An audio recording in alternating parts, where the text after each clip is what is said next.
Good evening, everyone. I apologize. We are tardy coming in from executive session where we discuss personnel matters. So at this time, I am going to call the meeting to order.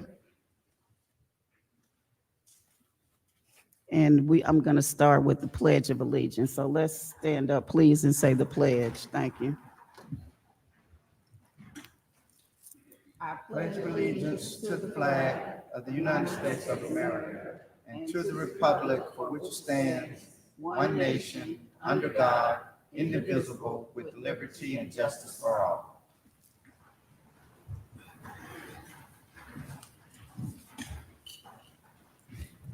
All right, I'm going to start the meeting by calling the roll, please, starting with District 1, Present.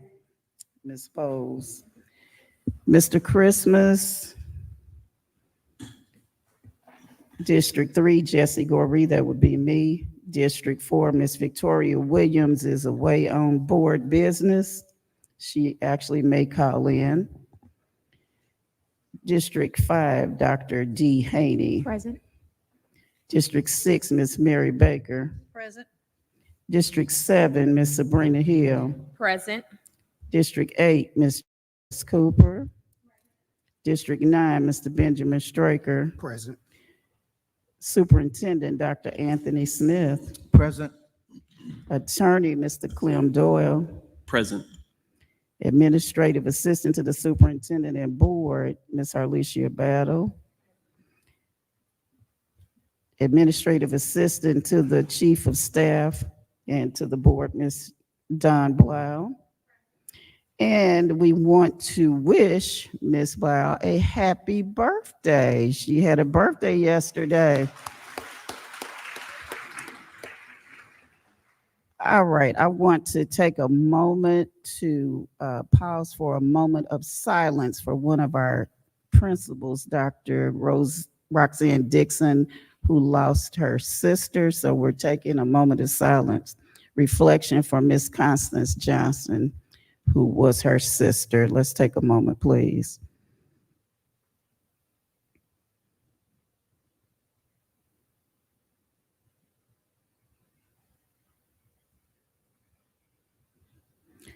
Thank you.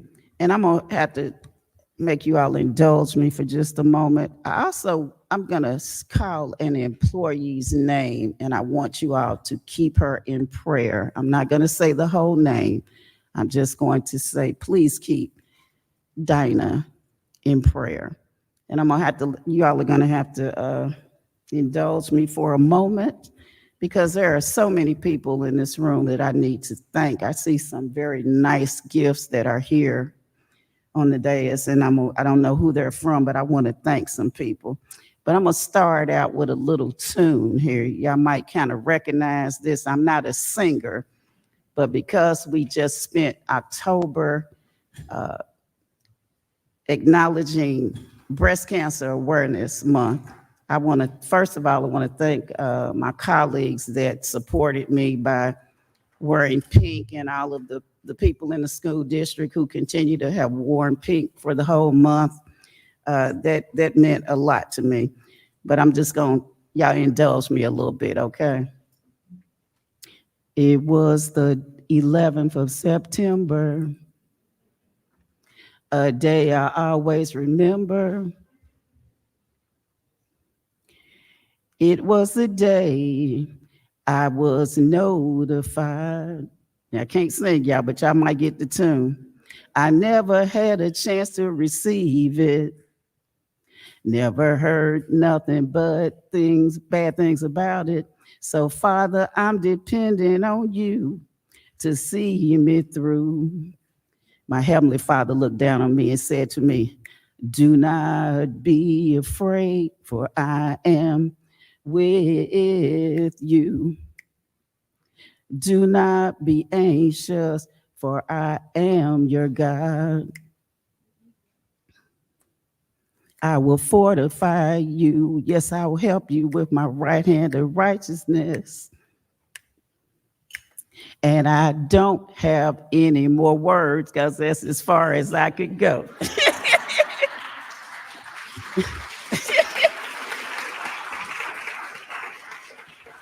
But anyway, you all might recognize that song as Papa Was a Rolling Stone. I can't sing. I was in a church yesterday who invited me to come and speak, or so I thought.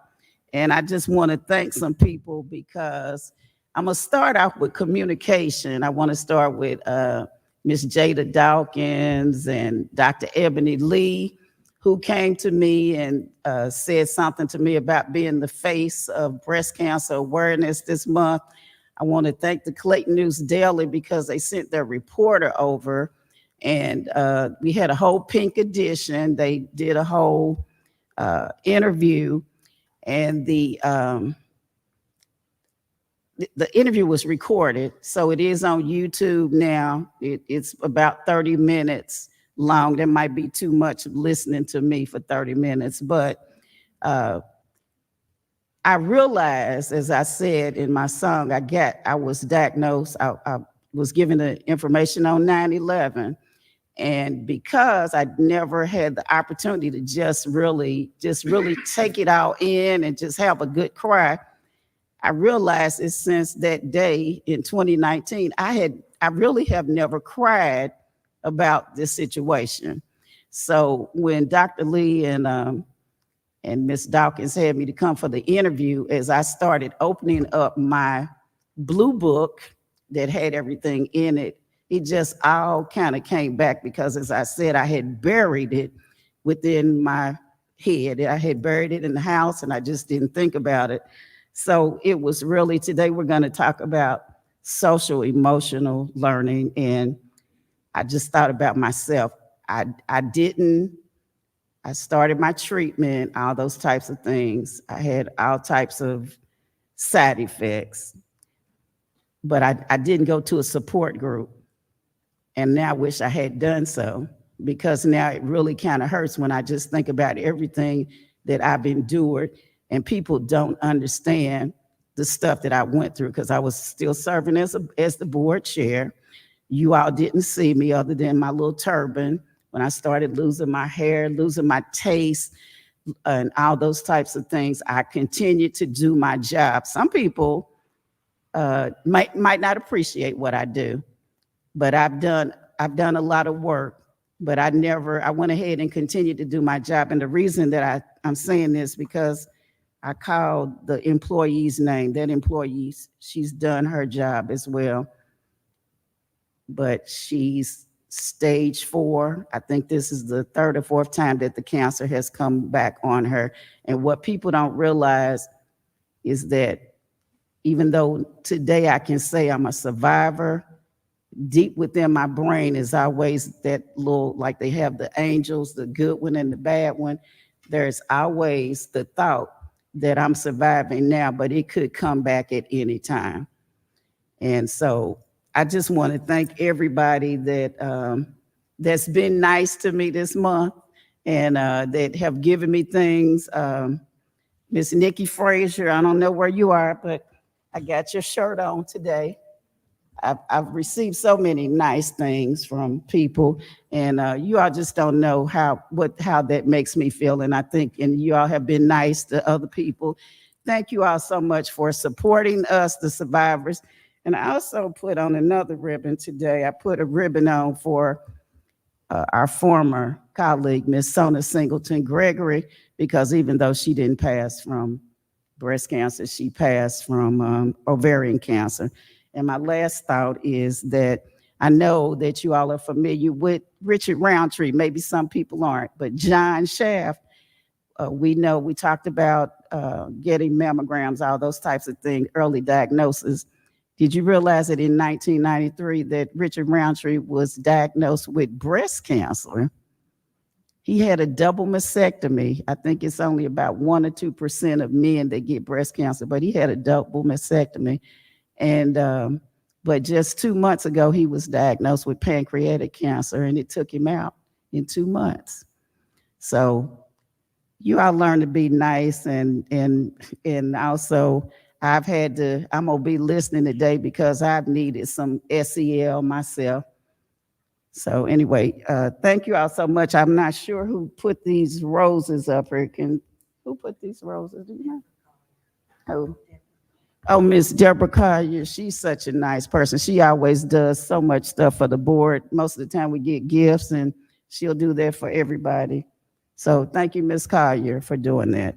And I'll start us off with the next thing on the agenda, which is the ethics statement. Thank you all so much. Oh, one other thing too. I want to thank Dr. Smith because I got invited to a principals meeting. I've been on the board for 15 years and never got invited before. So thank you all for letting me come to the principals meeting to again discuss breast cancer awareness. All right, so we'll start with the ethics statement, which is in accordance with the board policy BH. It is the duty of every board member to avoid both conflicts of interest and appearances of such conflicts. Does any board member have any known conflict of interest or appearance of such conflict with respect to any matter scheduled to come before the board at this meeting or appearing on our proposed agenda? If so, please identify the conflict or appearance of conflict and refrain from participation in the matter involved. All right, at this time, we are going to have the adoption of the agenda. I need a motion for the adoption of the agenda, please. We don't have anybody working today. I'm gonna move that we do it. I'll take a second from you, Ms. Baker. Second. All right, thank you. Please vote. All right. It is 7 in fact, unanimous vote. I'm sorry, I'm having a little chemo brain. All right, so now we're going to have our recommendations from executive session. Turn it over to you, Dr. Smith. Thank you, Madam Chair, Mr. Vice Chair, members of the board, colleagues, and community members. I would like for the board to consider for the position of Assistant Principal for K-Pace School of the Arts Elementary School, Ms. Tanisha Harris. All right, board members, I need a motion for the superintendent's recommendation of Ms. Tanisha Harris, Ms. Baker, for the position at Assistant Principal at K-Pace. Ms. Baker. Madam Chair, I move that we accept the superintendent's recommendation for Tanisha Harris for assistant principal at K-Pace Elementary School of the Arts. All right, I'll take a second. Mr. Straker. I second the motion, Madam Chair. All right, it's been moved and properly second that we accept the superintendent's recommendation for Ms. Tanisha Harris. I need Dr. Haney. All right, and it is a unanimous vote, 7-0. Congratulations, Ms. Harris. Please stand and be recognized if you're in attendance. All right. First of all, Ms. Harris, do we have your name? Pronounce your name for us. Tanisha. Okay, want to make sure we have it correctly. All right, congratulations. All right. Congratulations, ma'am. Thank you, board members. I would also like for the board to consider for the position of permanent assistant principal from his status of acting assistant principal, Mr. Jared Fowler at Point South Elementary School. All right, board members, I need a motion for the superintendent's recommendation for Mr. Jared Fowler as the assistant principal at Point South Elementary School. Since that is my school, I'm going to make that motion that we accept the superintendent's recommendation. And I need a second, Ms. Hill. All right, I it's been second that moved and motion. properly second that we accept the superintendent's recommendation of Mr. Jared Fowler as the assistant principal at Point South Elementary School. Wait a minute. All right. It Congratulations, is sir. unanimous vote. All right, so that we can allow those people, we do need a picture. Can you two new candidates, new assistant principals, can you all come and stand up here so we can get a picture? You all want to go down or you want to?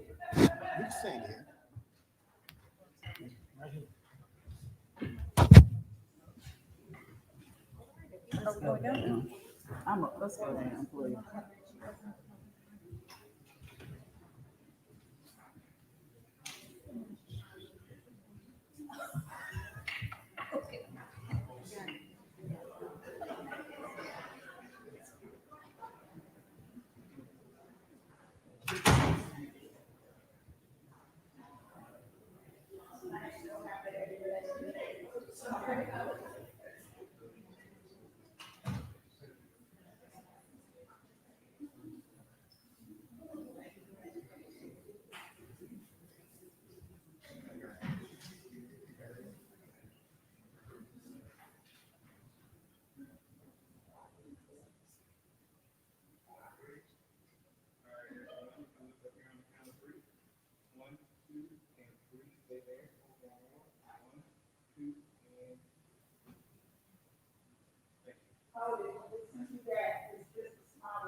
Okay, thank you.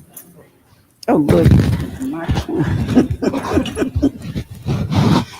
okay.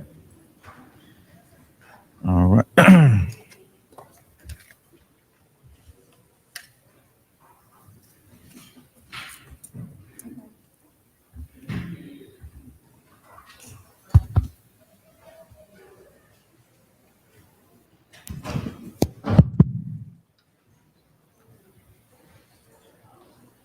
Members of the board, at this time, we would like to provide an update from the Teaching and Learning Department led by Dr. Delphia Young.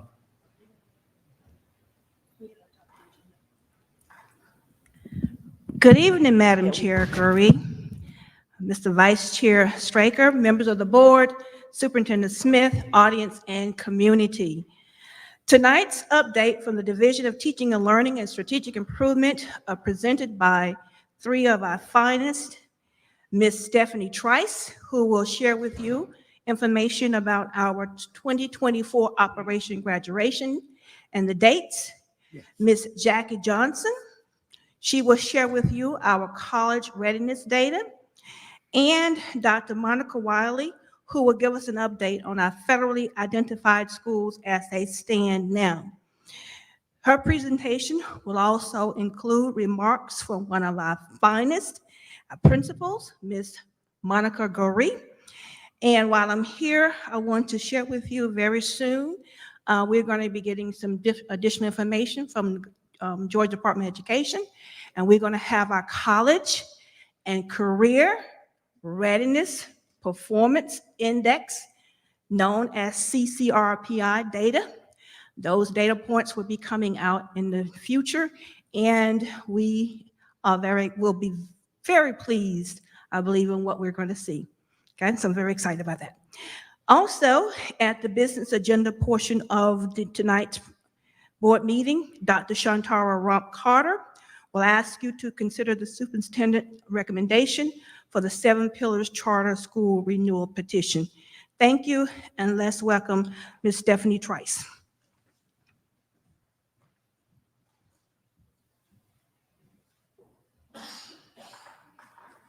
Good evening, Madam Chair, Ms. Goree, Vice Chair, Mr. Straker, members of the board, Superintendent, Dr. Smith, and the Clayton County Public Schools community.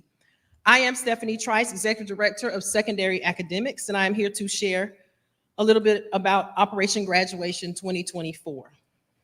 The executive summary has been shared, and I'll be happy to take any questions. Can you go to the next slide? Okay. As you can see, the graduation schedule is posted. We are beginning on Wednesday, May 22nd through Friday, May 24th, with 2 graduations on Wednesday, May 22nd, 4 on the 23rd, and then 4 more high schools on the 24th. Elite scholars will be graduating on Monday, May 20th at the Performing Arts Center. All the rest will be at the Georgia International Convention Center, as we have been for the last few years.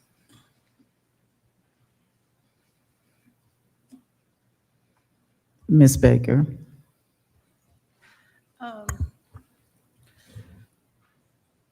My question has to do with the Perry Center, because we've done their own graduations and we've done them at the PAC. And I believe there was at least one that was done at the Congress Center. And I don't see them here at all. And I believe last year we pushed them in with their other schools. I'm not sure I like that push in.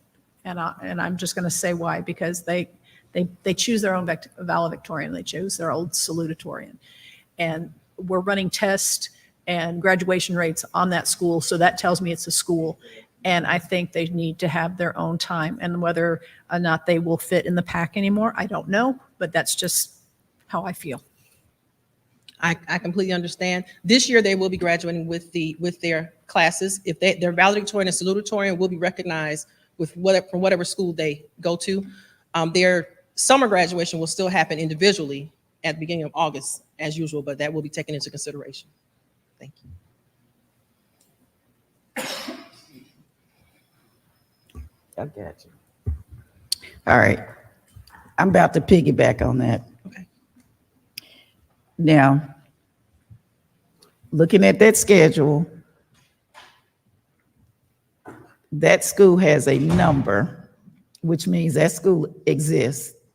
Last year, we had the same issue. We were told that they didn't have graduation because it was going to cost some extra money for us to have, thank you, that it would cost extra money for us to have their graduation.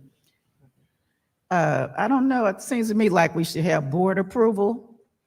And right now, I'm not willing to approve this schedule and not have them, let them have their own graduation. 2 year, you have Dr. Young, if I'm not mistaken, received a national award for leadership at the Perry Center.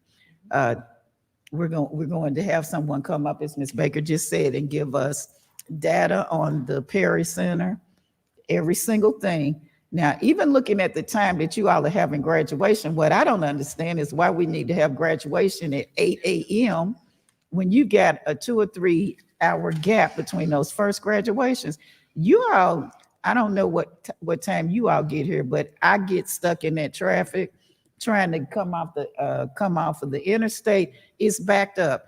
I don't know why we don't get in touch with, I can't remember what city that is, if it's College Park or whatever. We can never even get in there. Now, if you're not going to let the Perry Center have their own graduation, they have their own colors, they have their own robes. And then last year, some of the principals actually had a little attitude about not wanting their Val and Sal to speak.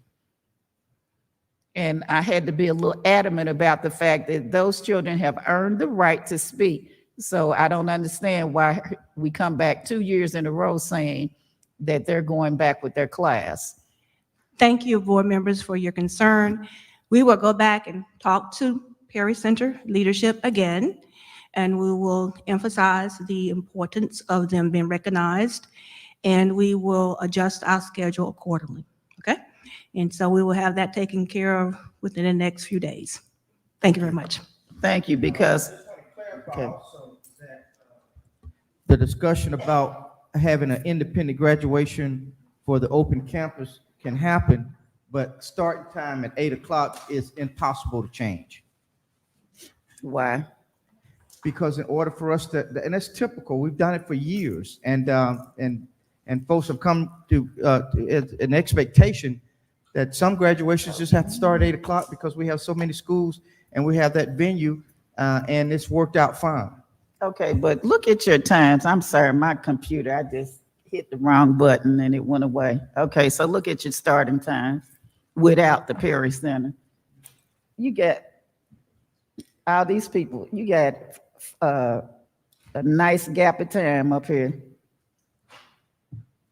And see, I don't know where you all are coming. I don't see why you even have to have it that early, because number one, if you think about everybody trying to go to work at that time, if you think about all the buses, you got it just, to me, it just doesn't make. We just need to endure just a couple of more years, Ms. Gorey, and we'll have our own venue and we can lay it out exactly like we want it. I'm gonna need a blue light special then. They know what the blue light special is. We had the other day, Miss Bowles. I think Dr. Smith ended on exactly what I was going to say. This will change really soon when we have our own facility, and this was an operational decision. Thank you so much, Ms. Bowles. Operational decisions can also be changed as well. Just like we're having a conversation now about going back, talking to the Perry Center, that was operational as well. Okay, all right. Somebody hit the. Okay. What's wrong? Is it not moving? It's not moving. It's not moving. All right, okay. All right, our next presentation is from Ms. Jacqueline Johnson. Thank you, Dr. Young. Good evening, Board Chair, Vice Chair, esteemed board members, community members, families who are listening. I am Jackie Johnson, Director of Research, Evaluation, Assessment, and Accountability, and I'm going to go over some brief data. You received the full report, and I will just share some highlights regarding the graduation rates, our ACT and SAT graduating class data trends, and then our graduation rates, four-year cohort graduation rates.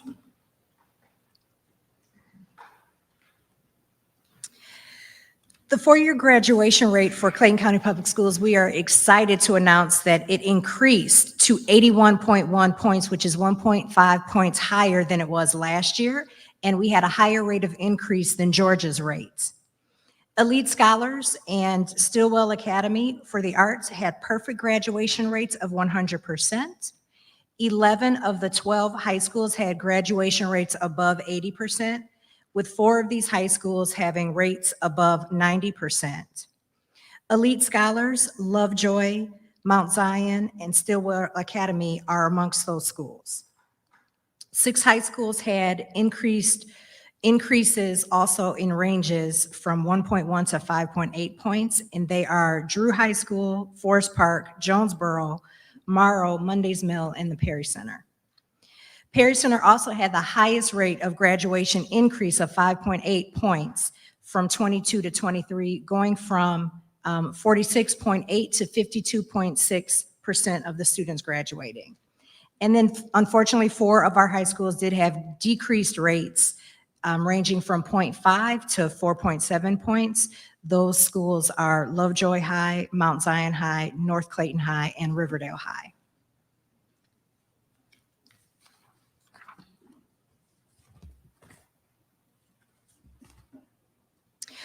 Our students with disabilities showed some increases in graduation rates as well. They increased 2.25 percentage points, going from 69.5 to 71.7%. Clayton's rate of increase for students with disabilities was higher than the 0.7 rate of Georgia. Graduation rates for students with disabilities has consistently increased for since 2013. And our English learners rates have increased consistently for the last 6 years. The graduation rates for English learners increased 3.35 percentage rates from 69.5 to 72.8%. Graduation rates for English learners, I'm sorry, I already went over that slide. Are there any questions about the graduation rates? Moving into the Oh. ACT, oh, Hold on. Yes, Yes, ma'am. Mr. Yeah, Straker. quick question, Ms. Johnson. First of all, thank you for that data. Is there a way to devise a report that that shows us the trend in what children are doing after graduation?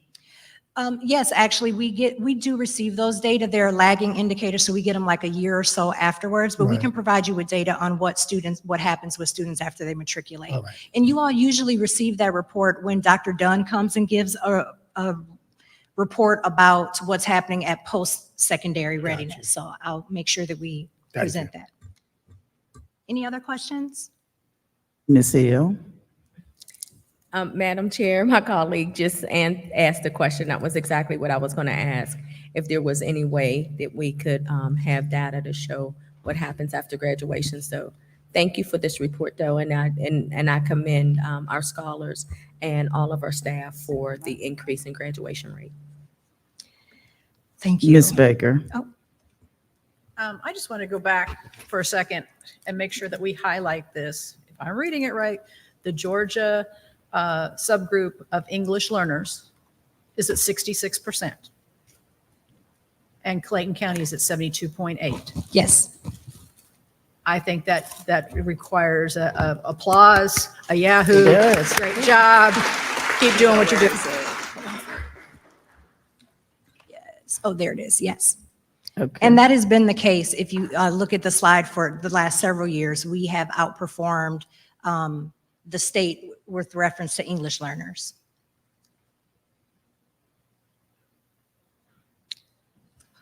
All right, going into the ACT graduating class data, you will see on this slide that Clayton County showed a slight decrease in composite score for the ACT, and these data are showing the graduating class data. So the students who took the ACT anytime during their graduating class, during their high school career, and that also mirrors what happened at the state and also the nation. There was decreases in both of those, slight. And on this slide, you can see what our school increases were. We had 5 schools that had increases in their ACT graduating class rates, which were Drew High School, Forest Park, Jonesboro, Morrow High School, and also Riverdale. Going into the SAT graduating class data, CCPS performed below Georgia and the nation in the 3 performance areas, and the 3 performance areas include math, a composite score of both math and the evidence-based reading and writing. And there were decreases also occurred nationally. The decrease in Clayton was 20 points, whereas the decrease nationally was 47 points. So we had less of a gap there with the nation, and Georgia also decreased 15 points.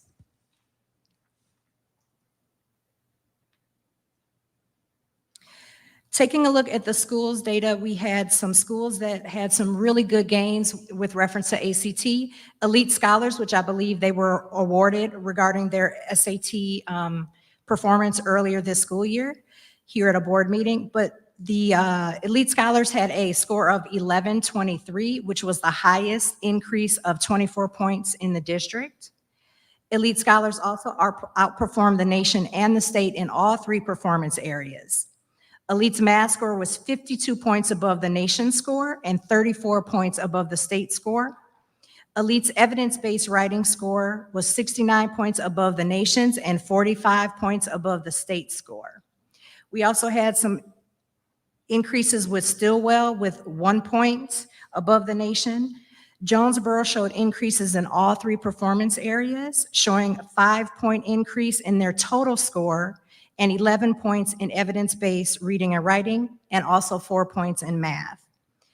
The following schools also had some gains in the SAT, which are Forest Park High School increased 3 points in evidence-based reading and writing, 1 point combined score in their total mean score, and Morrow High School increased 5 points in evidence-based reading and writing. Are there any questions regarding the ACT and the SAT graduating class data? Are there any questions? I actually have a question. I sent in, I did send in the question today and ask about the data. What data did you have in regards to those grades? And I'm gonna look at it because I just think back to myself when I took the test. I don't know if I know it's data, but I didn't take the test seriously myself when I took it, and I'm, they're all right. But what I would probably like to know, which is something that you may not be able to answer, is what are we going to do to improve our scores? Because I look at some of the scores prior to when we had COVID. I think one in particular I remember is Riverdale, and the scores were pretty high up, and then they dropped. And before we move on to the next person that is coming up to speak, there is a gentleman in this room. Brian, is it Brian? Is Brian Baker in this room? Yes, I'm gonna let you come up because we've ignored you two weeks in a row. But anyway, what are we doing to help improve those scores? I'm going to let Dr. Young answer that. Okay. Again, good evening again. So what are we doing to improve scores? Let me put this in the right perspective. What are we doing to improve all scores? And so what we know that the SAT, ACT, AP, IB, Cambridge, and Georgia milestones have one thing in common, and that is students must be taught at the level of the standards. And so while we may think of programs like test preparation will increase our scores, we have seen that when students have significant deficits, those type of programs don't support. They do support students who are strong and need just a little bit more push and support. And so what we have been focusing on this school year is our core instructional program. And that is, we are ensuring that our teachers are teaching the students at the level of the standards. We may not see all of the impact this year, but over time, the next 2 years, we're going to see tremendous gains. And we're seeing some of those gains already through our MAP assessments that are predicting our students' performance on the future Georgia milestones. And what we also get from MAP are the predictions for SAT and ACT performance. And we're seeing some slight improvements in our future performance. But it all goes back to one thing, is the quality of instruction that we're providing our students. And that's linked to the quality of professional development we give our teachers, as well as the quality of professional development we're giving to our leaders. And so I ask the board to continue to be patient with us. We are in our school buildings, monitoring, but most importantly, supporting our teachers and leaders and giving them what they need as much as we can to ensure that every one of our students are receiving quality education. And this also links to our supplemental supports like our AIR program and our high dosage tutoring program and other programs that we'll be implementing over the course of the year. So thank you. Any questions? Mr. Straker. Dr. Young, thank you for that explanation. First and foremost, as everyone knows in here, I'm not an educator. So when I ask questions, you have to talk to me as if I'm in the third grade. What I'm hearing you say is that the foundation of our children's achievement is based off of that classroom. Yes. That classroom is the key in the foundation. Yes. Do you feel like we're giving you enough time to assess, not even implement, but assess the entire landscape of where we're at? You know, talk to that just a little bit. What does it take to assess? You know, there's no way in the world a big organization like this could just come in, snap, and teachers are now teaching what they need to teach. Give me an idea of what that takes. And before you begin that, I had an in-depth conversation with Dr. Colbert. And it was one of the greatest education conversations I ever had, because his philosophy was he changed it into a sports analogy. And he said that we're like a sports team, and you know, the board is the owners of the team, and then you guys are the GMs, and then it gets down to the principals who are the coaches, and the players are actually the teachers. I always get upset when sports teams make drastic changes without analyzing and evaluating exactly what they got. So if you could just speak to that, just so that the rest of my board members can Sure. hear your philosophy. So let me answer that question this way. So it takes time for any change. We do agree to that, right? And so when we look at what we're assessing, there are a lot of things we are assessing. And let's talk about some of those things we're assessing. Recently, we have been engaging our principals, what we call data check-ins. And that is where the principal comes to us and tell us their story and where they're looking at their data. And what we're hearing is a different language. And that language is, we are now more focused on instruction. We are now looking at what's going on in the classrooms. We're now sitting with teachers, giving them in the common planning or collaborative planning. We are now looking at common formative assessment data. We are also looking at the instructional program as well as lesson plans. And so as our principals are beginning to do more of those things, it's going to take time for them to learn how to be proficient at it, all right? We are, I would think, is in the emergent stage, and it's going to need more time for us to be proficient. I'm confident by next year this time, all of our leaders and teachers will be proficient in what they should be doing in the schools and in our classrooms. And so I ask you, give us time, know that we are making progress, and know that we will come to you frequently telling you about that progress, okay? All right, I'm gonna go back to my original question. Can you tell me what we're going to do to improve the scores? I don't need to hear about the teachers. I know all of that, but you know what? It's the children that take the test. So what do we have that we can do to help them improve these grades, such as, do we have any old SAT tests that we could give to the students so that they will understand? Some of these kids don't even know what the tests look like. Do we still are there still analogies on the test? No, ma'am. Okay. The SAT is very similar to the Georgia milestones. Okay, So- so what can we do to help students without talking about all the stuff we're doing with professional learning? I specifically. So we want to know can what do continue with to them. implement our academic advisement. And with that academic advisement, where all of our students can have access to their own College Board account. And through that College Board account, they will have access to College Board assessment items and have an opportunity to practice. And we have to follow up on that, and we'll definitely work with the Student Support Services to ensure that takes place. We also have what we call SAT Day, where the district pays for the SAT, and students can receive their scores and use their College Board account to dissect their performance on the SAT. So if they need or want to take it again, they will have the support of understanding how they perform and what they need to do better next. We're also going to ask for next school year to have an ACT Day, like we have for SAT Day.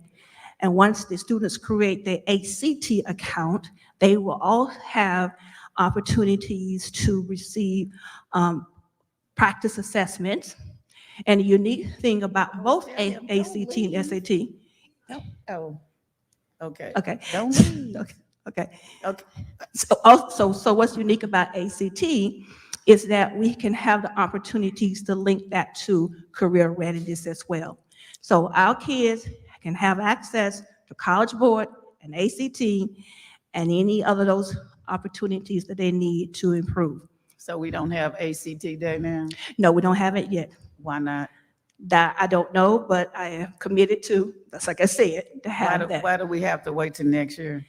because we have to go into the contract with the vendors. And so we can look into it in January, but I did speak with them. That would be hard pressed because they have like a certain time frame they want it, but we can look into that.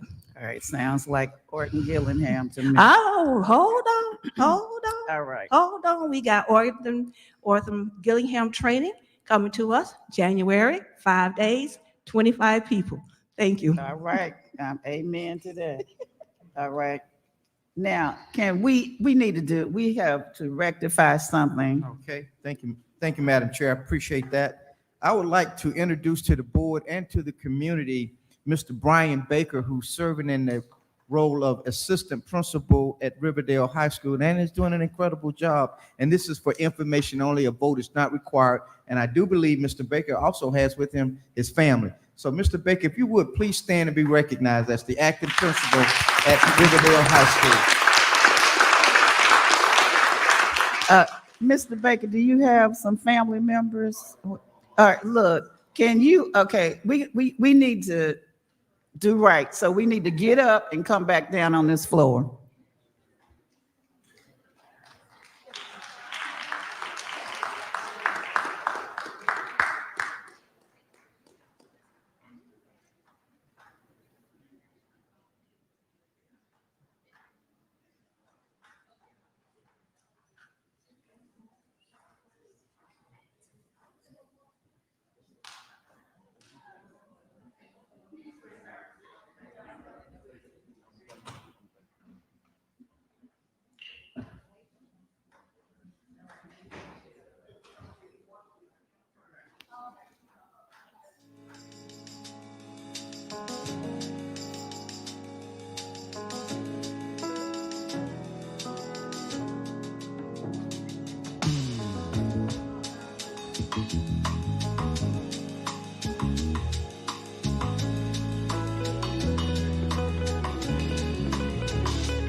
Thank you, Mr. White. Thank you all. No Okay. problem. It was well deserved. Good evening, Madam Chair, Mr. Vice Chair, Superintendent, Dr. Smith, members of the board, all of our community members, stakeholders, and friends. I'm Monica Wiley, and I'm the Assistant Superintendent for Strategic Improvement, and I come before you to talk to you briefly about the federally identified schools. And I have with me Monica Goree, who is the principal of Church Street, and I am not going to speak too long because I know how you love to hear from our principals and teachers. So with that being said, You received the executive summary, and you've also received this information before. It has not changed, but it will change, and we will come before you at a later date to talk about those changes. But for right now, we do have schools that are CSI, or comprehensive support and improvement schools, and those schools are listed here. Our elementary schools and our middle schools that are listed are in the lowest 5% of all Title I schools in the state. And then the Perry Center Career Academy, they are designated CSI because of their graduation rate. We applauded today that they do have an increase in grad rate, so we want to celebrate that. The cutoff score for grad rate is 67% for our state. And then we have schools that are listed as targeted support and improvement, and you receive those as well. And these are the schools that have subgroups that are in need of improvement. And those schools are listed here: Jackson Elementary School and Kilpatrick Elementary School. And both of those schools are on that particular list for students with disabilities. But we also have Kilpatrick, who we are monitoring for their English language proficiency progress as well. And then with that, we have our promise schools. Those are the schools that are designated in the lowest 5.01 to 10% of all Title I schools. And you have a list of those schools here. So thank you, Ms. Baker, for catching that error. I did correct it on the presentation. And we do have a total of 22 schools that are federally identified. The state will update our list sometime in December. And then so we'll come back and report to you those schools that have been removed. We'll celebrate those schools. And unfortunately, we will report some schools that may be added to the list as well. And at that time, give you updates. So what are we doing to support our federally identified schools? We are doing additional walkthroughs. We are walking through with principals. We're going to the schools and asking the principals, what do you need from us today? How can we support you? What are you identifying as a need for us to go in the classroom? And what are we looking for in the classrooms? And then we will debrief with the principals as well. And then each school has one designated district staff member that goes into the school. I believe it's for at least 3 hours a week. That one person will go to the school, and the principal will designate how that person is used on that particular day. We've heard that some of the staff members are actually covering classes. They're teaching classes. They're working with teachers in common planning. So you name it, the staff members are doing those things and supporting our schools. Our TSI schools, who are designated with students with disabilities, they have an additional staff member that works closely with the teachers for professional learning, modeling, and leading common planning. And then we also, and I failed to put this on here, the Perry Career Academy, they also have one district designated staff member working closely with the teachers, the principals, and the staff members at that school as well.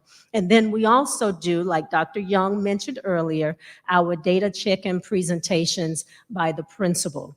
So I'm not going to go over that again because Dr. Young did a great job explaining what those meetings entail. But at this time, I am going to turn it over to Mrs. Goree because she actually presented before the group earlier, and we thought that she was so stellar that she needed to be the person to present before the board.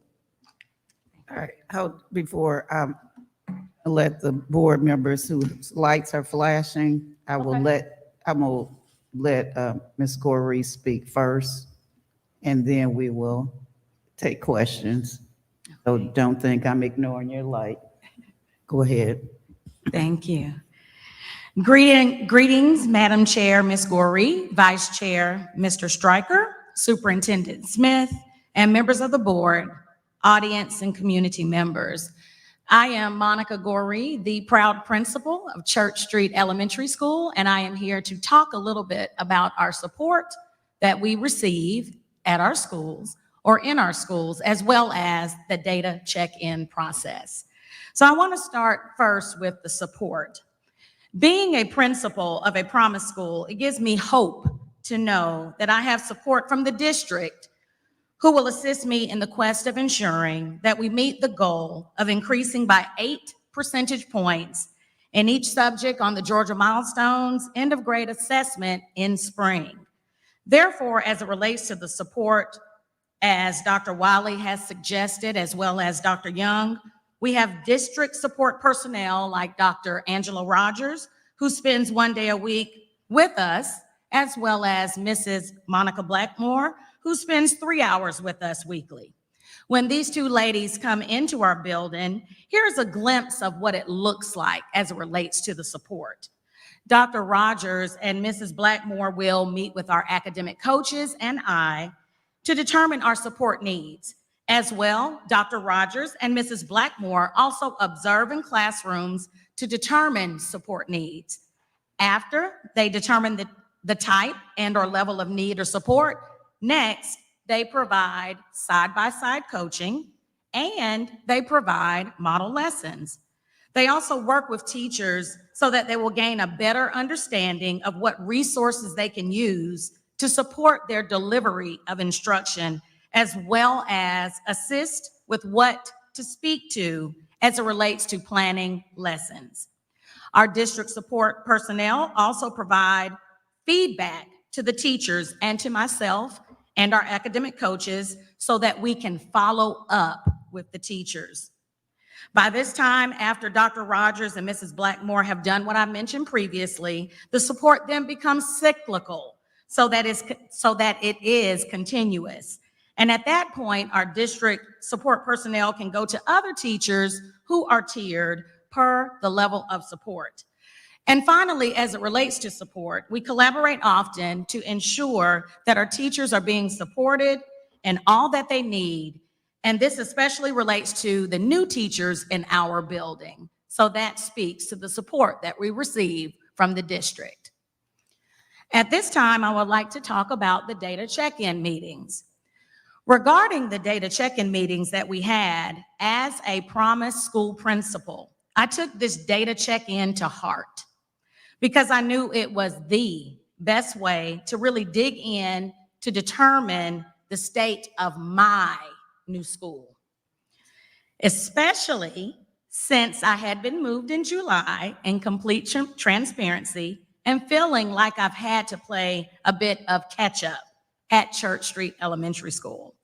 Therefore, this data check-in really allowed me to take a deep dive into the data to determine where we are, why we are at this particular place, which is on the Promise Schools list, as well as determine what we need to do next to ensure that we are working towards continuous school improvement.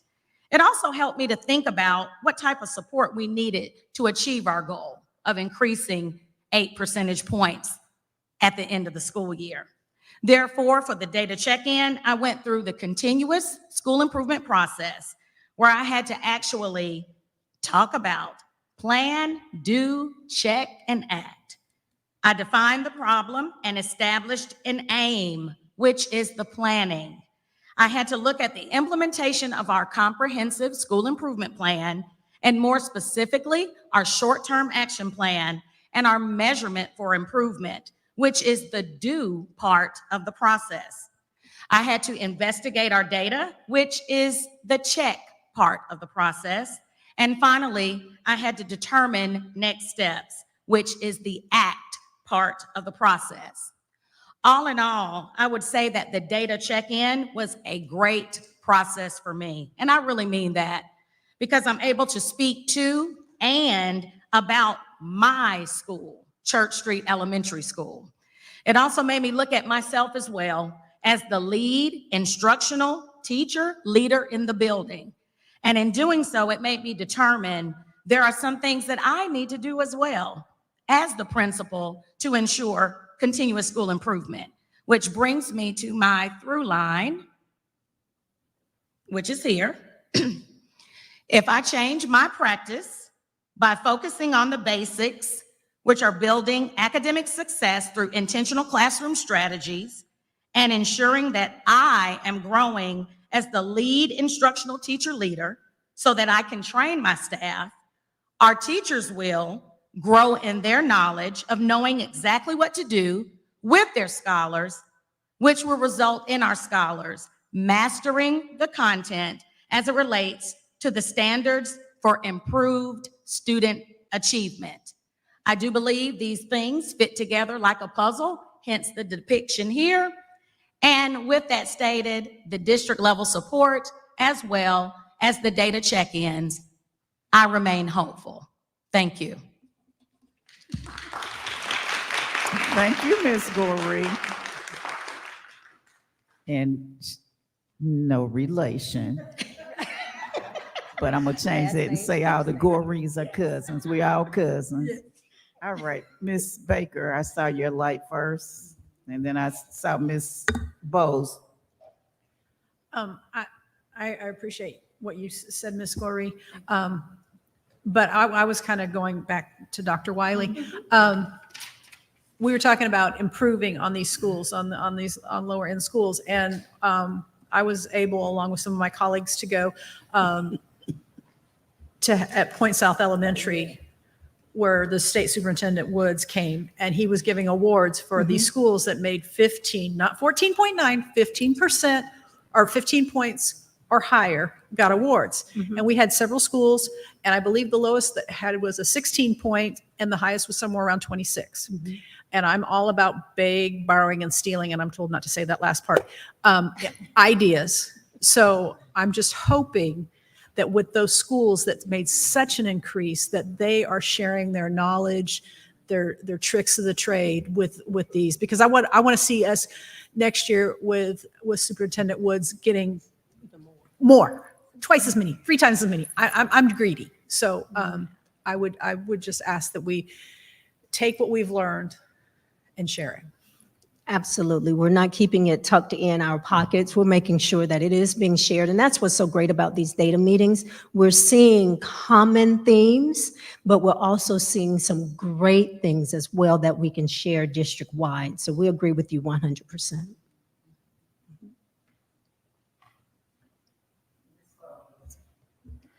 Good evening. I initially pressed my button for a question, but now I have a comment. So my question was originally going to be, can you help me understand the tiers between the CSI, TSI, and Promise? But I think I've understood now that some of our schools, or especially the ones on the Promise list, we're trying to prevent those from falling onto the CSI list. Correct. And then the T is for target, which targets a more granular thing from the comprehensive. Correct. Amazing. That's the best way to play it. Yes. Thank you. And it leads me to my comment, which was listening to you, Ms. Goree. All data shows that the key determinant, the most impactful key lever to tell the difference between a scholar's learning outcomes is the quality of their teacher. Every study says that if you want to change outcomes for kids, you invest in their educators. And so I want to repeat that 2-3 times, 2-3 ways, because when we're asking, what do we do for our kids to change outcomes? If the answer is about investing in adults, that is a data-driven method. And I think what you just presented is a perfect example of what happens when we invest in the educators who are able to see that the connection to student outcomes is their knowledge, their skills, and their mindsets. So investing in adults is the best way to change outcomes for scholars, and I appreciate y'all demonstrating that. Ms. Hill. Yes, thank you so much, Madam Chair. And I just have one question. We talk about data check-in. What data are we using? Is it MAP? Is it, is it the assessment test that we take in our classroom? Or is it collective? Can you just share? So that with yes, us? ma'am. With regards to the data that we used and I used, it was MAP data, beginning of the year, as well as our new AMIRA data, as well as looking at we looked at even discipline data, to see if these babies are in the classroom, attendance data. And then we also talked about how we have to ensure that we're looking at common assessments.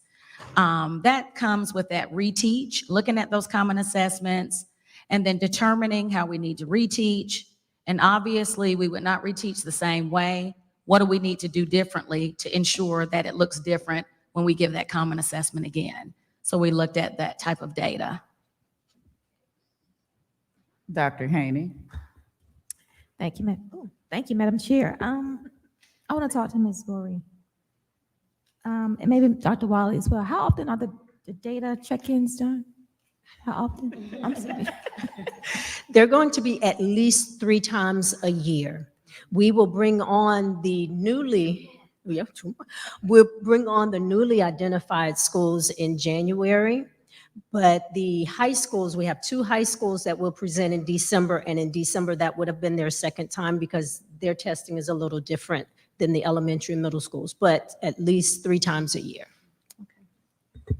And We have all day scheduled for tomorrow because we saw, Dr. Young saw that this process was valuable and the feedback that we received from the principals.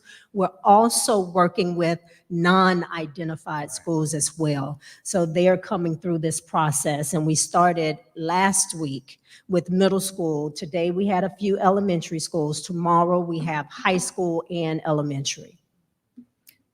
I just want to commend you. I'm glad that also that I'm sorry, I didn't know you, I'm sorry.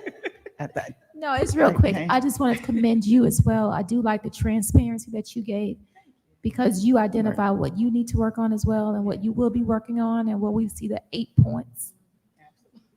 Okay. Okay. So I do appreciate that. So I appreciate that. Thank you. Yeah, I'm sorry. I turned the light off. I want to commend you all as well. I'm glad that Dr. Smith saw for the necessity for actually some of these positions for data, because, back in the day when we were under those other programs we had, I can't even recall some of the names, but it might have been in North Clayton Middle School. We always kept the data, and especially I know we do that for our high school students because we want to make sure we keep the cohort together to graduate, which improves the graduation rates.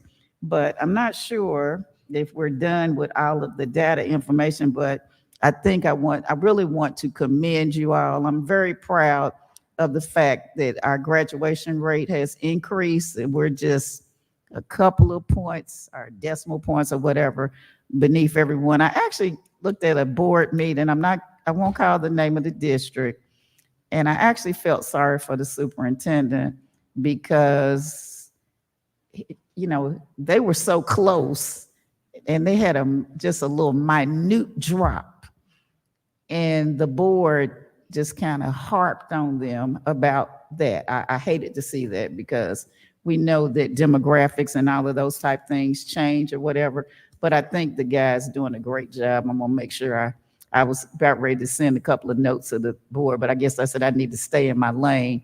But I'm really proud of what we're done, and I'm really thinking now that when we get our results back in the spring, that they're going to be astronomical. Right. So keep up the good work, because the Goreys got it going on anyway at the church. Good evening. All right. All right. Thank you. You ladies. Ms. Chief Walker. Oh, I believe the major Yeah, right. We got the standing in for ladies in the Chief Major house. Walker for a safety update. Good evening, Madam Chair, Ms. Goree, Vice Chair, Mr. Straker, Superintendent Dr. Smith, board members, attendees, and the general public. I am here on behalf of Chief Walker. I am Major Erica Lewis of the Field Operations Division with the Department of Safety and Security. And I'm only going to cover a few of the statistics. You all should have received that from Chief Walker for the month of September 2023. And I just want to show you all the reductions that we've had in certain things such as weapons. September of 2022, we had 5 weapons that were found on campus. This year, for September 2023, we've only had 2. It's a reduction of 60%.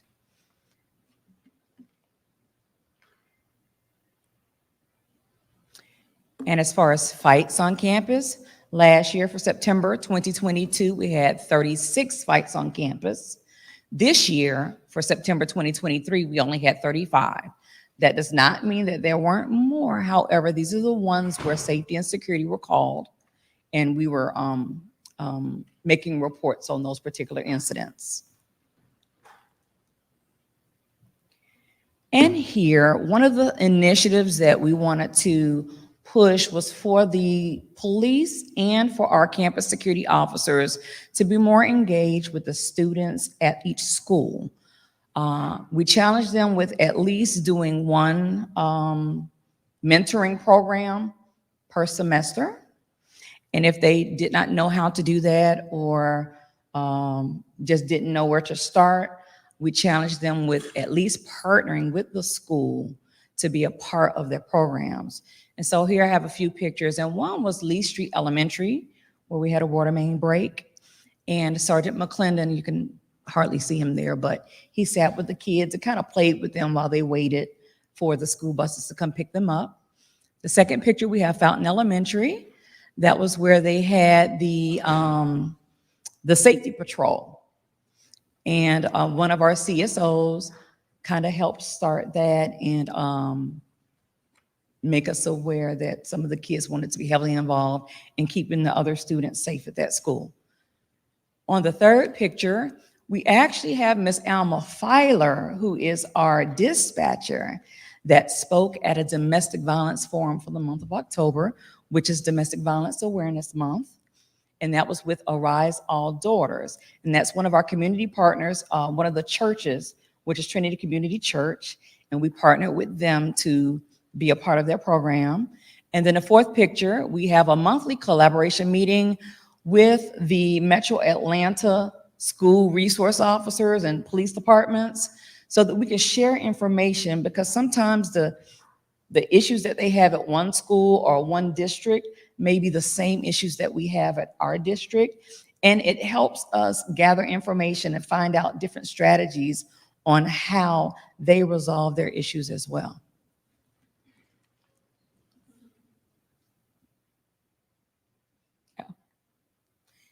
And if there are any questions, I can answer just a few, but Chief Walker will probably be well versed to answer them better than I can.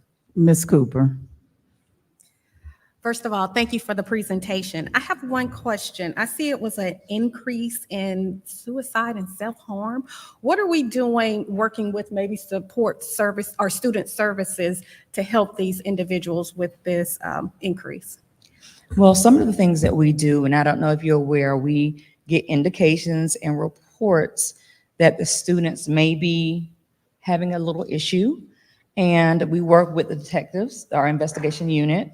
We also work with the principals. We get alerts through email, and we sometimes may do a home visit just to do a welfare check on those students to make sure they're okay.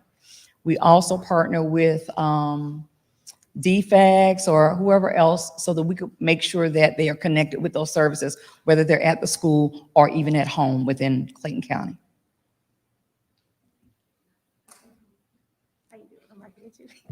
Hey, so we work in partnership with our police force because we want to make sure that we are supporting our students. So whenever there's a need, they communicate student support services, and then we connect them with wraparound supports to help identify and support them whatever their need is and address them to the right community resources, as well as we're in the future planning professional development and training with our officers to make sure that they're staying abreast of the latest techniques that we have in place to work with our students.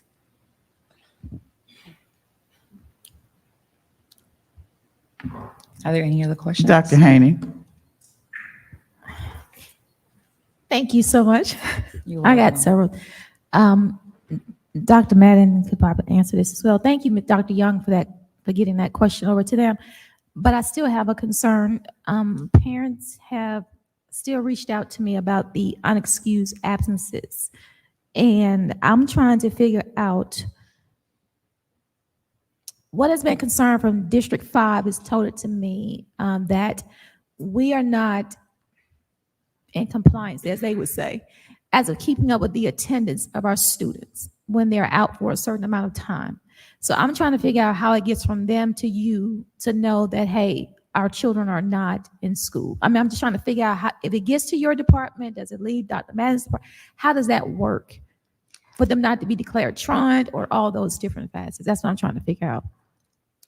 Either one of y'all just need some clarity because District 5 is looking at me on this camera right now. So as far as the Department of Public Safety or Safety and Security is concerned, we do welfare checks, Okay. but only after we have been notified that the child has not been in school for an extended period of time, and they're trying to figure out if this child is okay.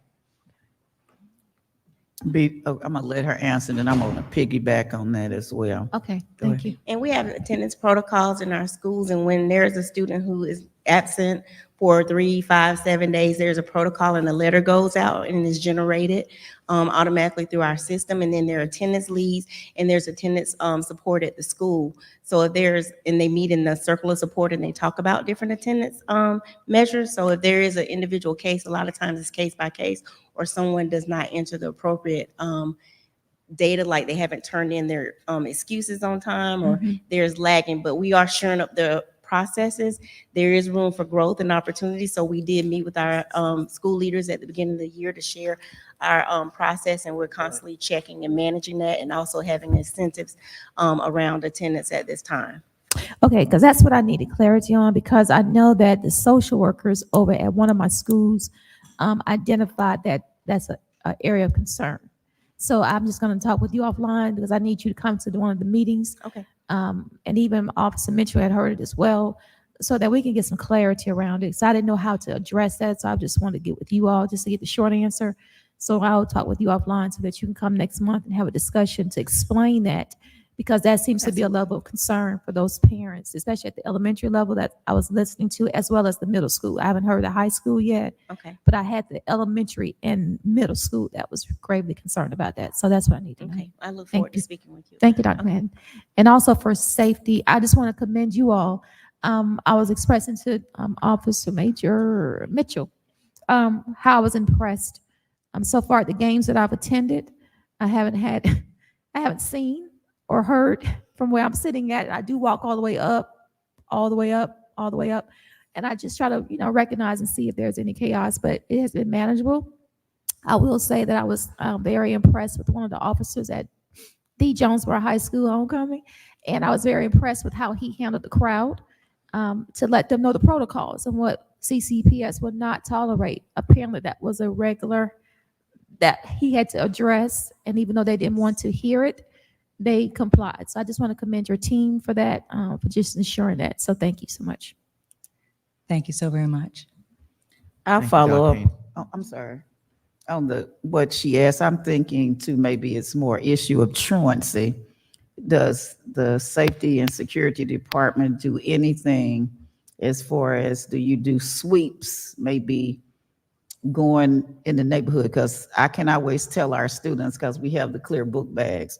And oftentimes when I'm driving, I will see some of them that aren't where they should be. So do we ever kind of drive around and do any sweeps for truancy? So a number of things that we actually do when we notice, because we have officers, the SROs at the schools, when they notice that children are walking away from the school instead of to the school when it's time for school, we will go and try to identify who those children are and bring them back to the school. There are also situations where the school may call us and tell us that a child has walked away from the school, and we will go even into the neighborhoods to see if we can locate that child.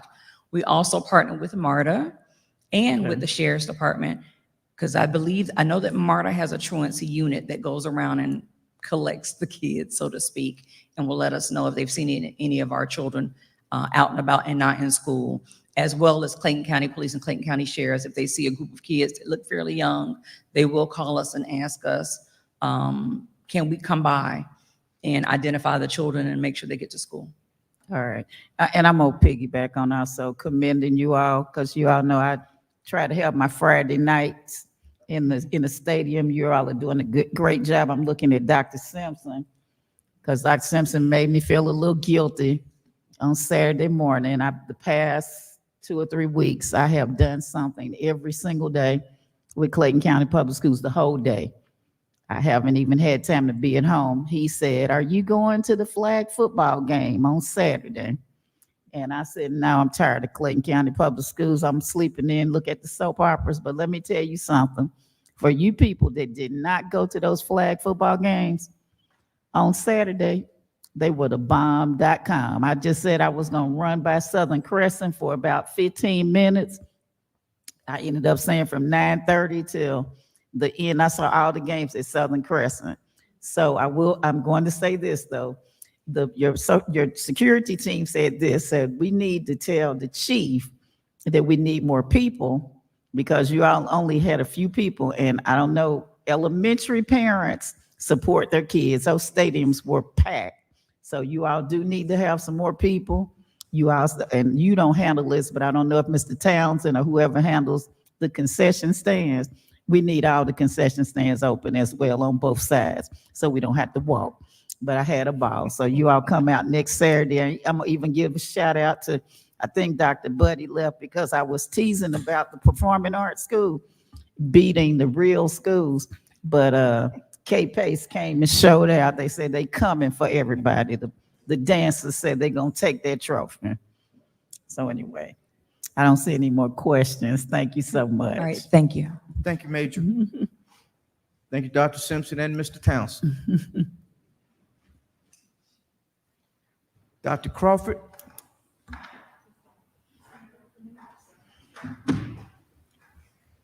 Madam Chair, Mr. Vice Chair, members of the board, Superintendent Dr. Smith, audience and community members. Student wellness is a key component of student success.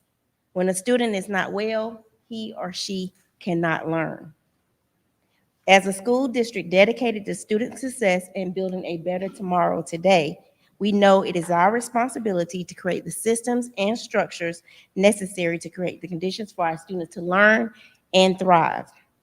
Today, one of our exceptional leaders in the Division of Student Support Services, Ms. Sherry Ann Taylor, Director of Student Behavioral Health and Wellbeing and Strategic Improvement, will provide an update on our current wellness practices and what is on the horizon in Clayton County Public Schools with student wellness. Ms. Sherry. Greetings, Madam Chair, Mr. Vice Chair, members of the board, Dr. Smith, executive leadership, and members of the community. I will be providing to you this evening the wellness update for the Division of Student Support Services.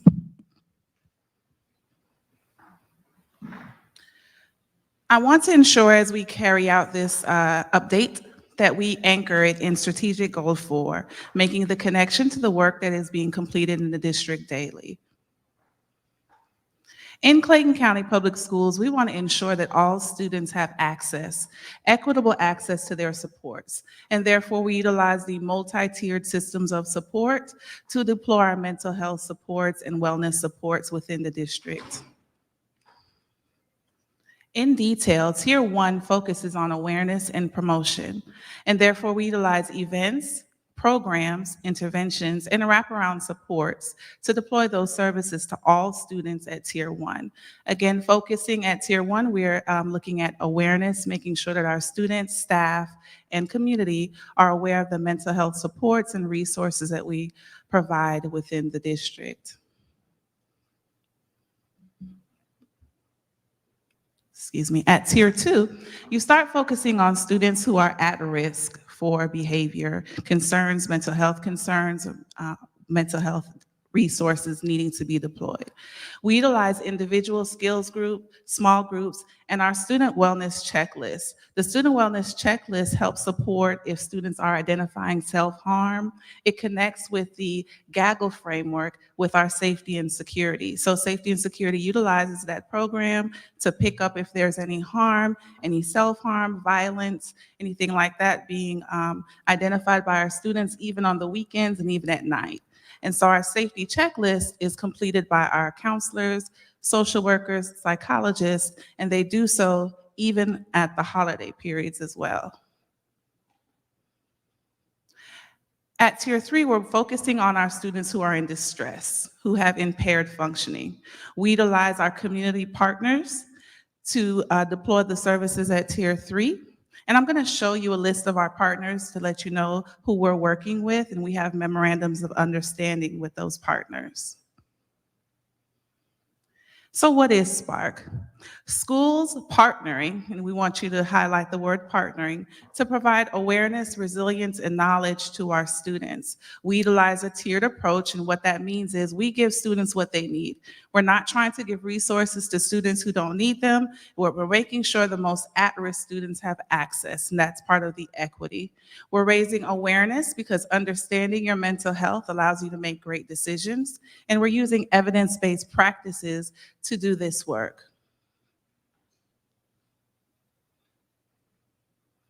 I want to bring attention to our community supports. Thank you to all of our 17 providers within Clayton County who have partnered with us to give our students, our most at-risk students at Tier 3 support.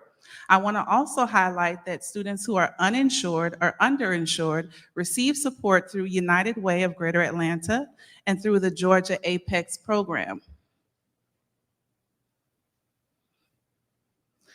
Because of the great work that we've been doing in Clayton County, we've partnered with Georgia State, Clark Atlanta, Kennesaw State, and the Georgia Department of Public Health to receive an $8 million grant. I want to note that the grant award size was so high because of the data and supports from Clayton County Public Schools. Family Ties and Clayton Center are the supervisors of 13 interns who support these schools. So what that means for Clayton County Public Schools are the schools listed here have access to social work interns, free support for our families at Tier 1, 2, and 3. And we also have the connections from the Georgia Department of Public Health. Going over just a little bit of data, looking at the impact. We want to focus on how has this program been impacting our students.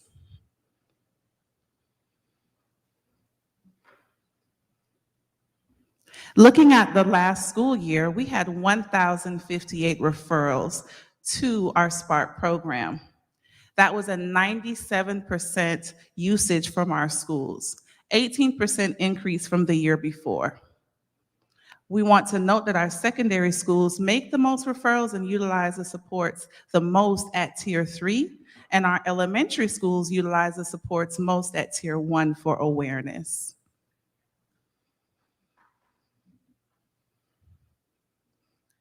What are we doing this school year? Currently, we have 260 referrals, which is 5 times the amount that we had at this time last school year. Again, focusing on our secondary schools making the most referrals. The demographics that are associated with Spark, we want to pay attention to what types of referrals, who are we serving? So we're picking the right programming, we're making the right decisions for our students, and bringing back that word equity, making sure that all students have equitable access. We're bringing in different providers who speak different languages, who utilize sign language, who can speak to different demographic things going on in the high school. We make sure that we just don't have the same type of providers working with our students. Following the direction of Dr. Smith and our executive leadership to push the mark, to make sure that we're growing, make sure that we're improving and strengthening the foundation of supports we already provide, we're working through a cross-functional team of all departments to make sure that we are revising, providing supports that the schools feel that they need. And so from that cross-functional work, we've identified 4 focus areas. I won't read them to you, but I will make sure that we highlight that the central focus is using data to make decisions.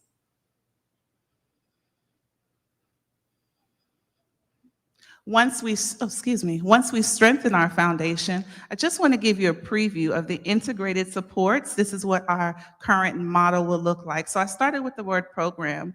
Program is very singular. We want to look at utilizing a model, the model of supports that goes across, leaving just mental health, not just focused on wellness, but the whole child and everything that goes into developing a healthy mind.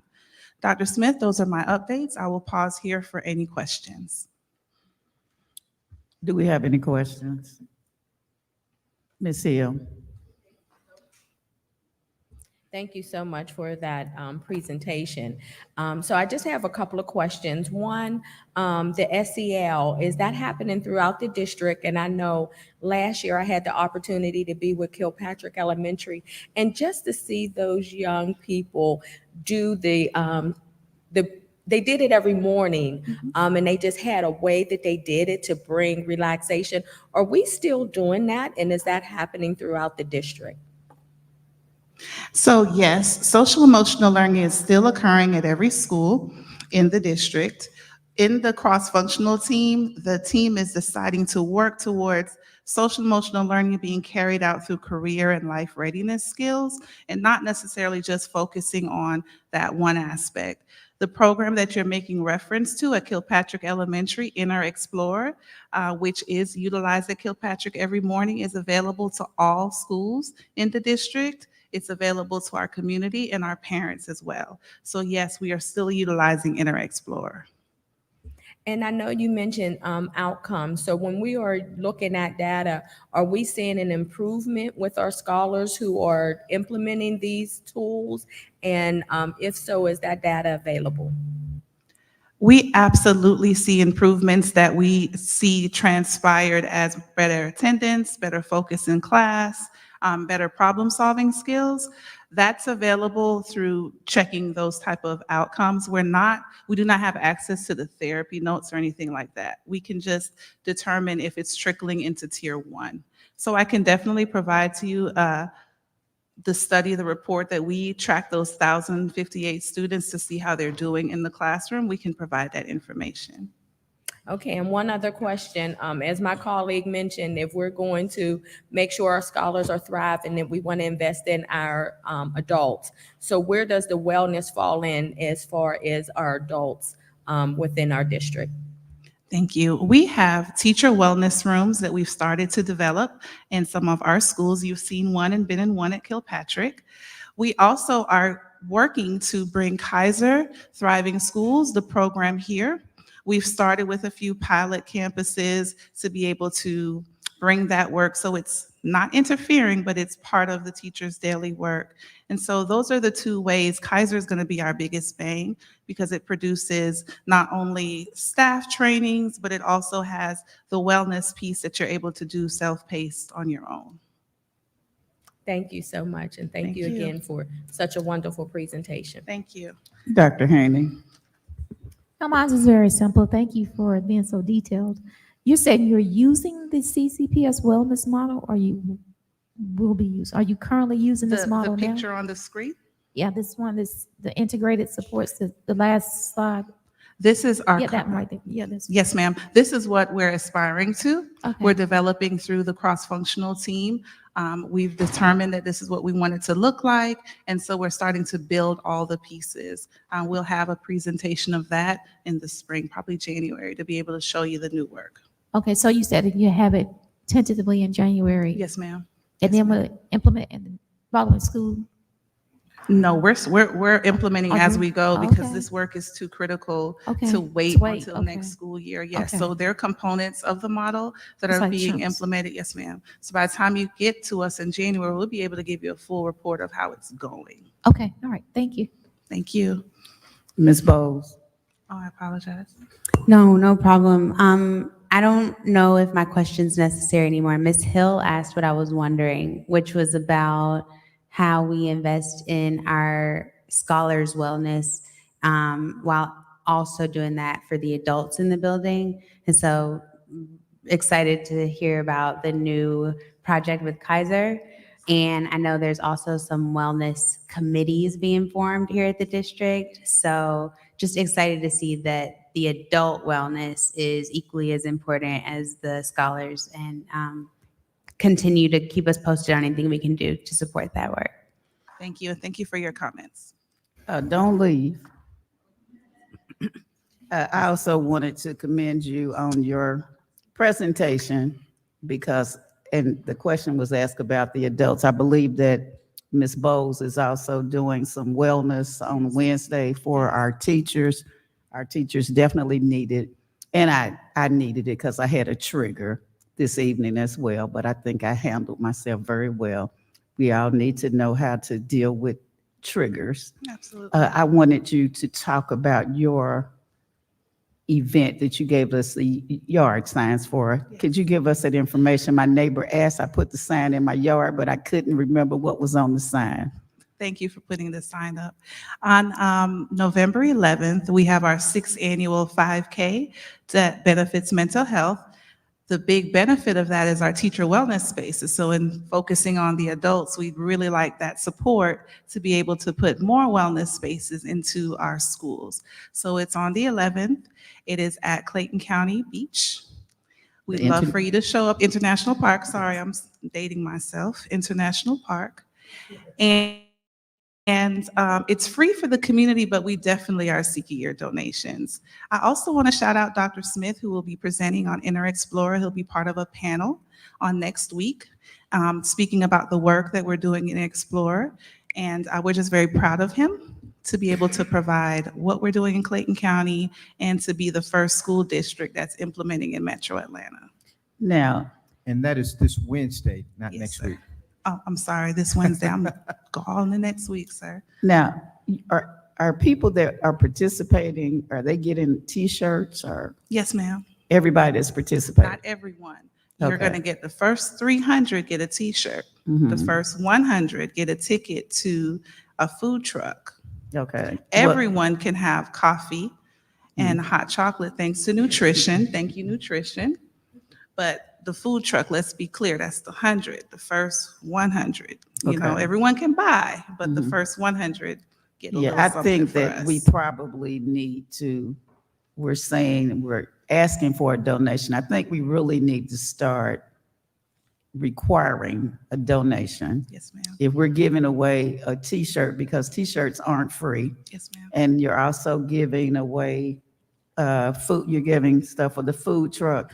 So all those people that are watching us, please let's have a donation, at least a minimum of, $5 to $10. I know everybody probably gets one of those lottery tickets and all that type of stuff, especially when it was really high. So let's make some donations, including the board members should make a donation toward this 5K that is I just corrected you because I used to work at the International Park, and I call it the beach as well.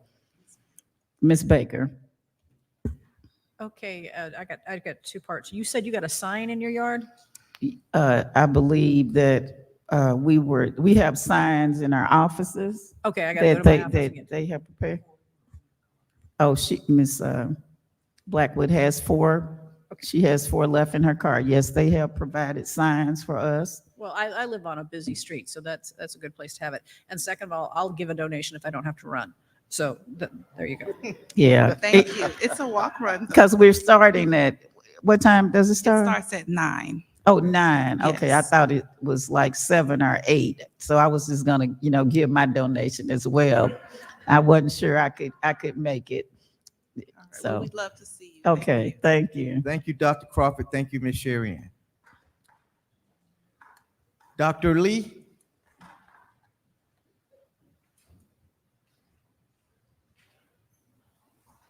Good evening. Good evening, Madam Chair, Mr. Vice Chair, Superintendent Smith, board members, staff, and community.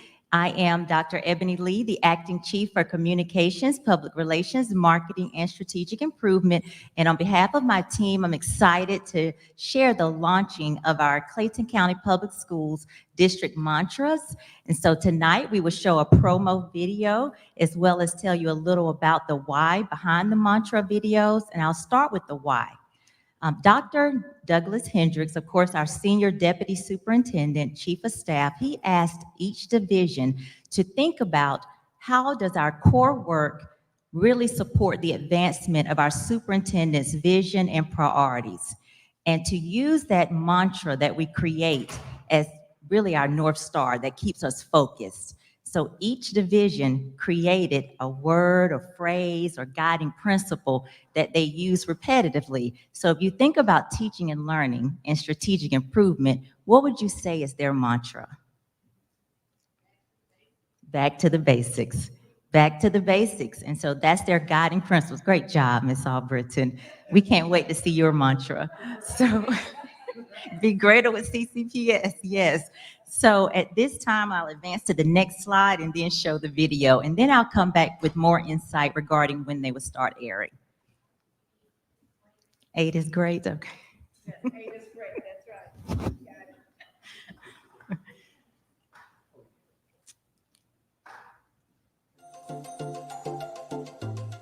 Greetings. I'm Dr. Douglas Hendricks Sr., Senior Deputy Superintendent, Chief of Staff for Clayton County Public Schools. As we all work together in supporting the mission, vision, and theme of this school district to build a better tomorrow today, it is important for our partners in education to know that we're also empowering excellence and breaking boundaries. Our district leaders and school administrators are constantly encouraged to uphold our professional agreements, which ensure accountability for our work and foster innovative strategies to remove barriers as we achieve our goals and forecasted outcomes. We believe that leadership exists to solve problems, and we are all dedicated to working in collaboration to make a difference in the lives of our scholars, our school family, and our community. Together, we will empower excellence and break boundaries as we lift Clayton County Public Schools to new heights.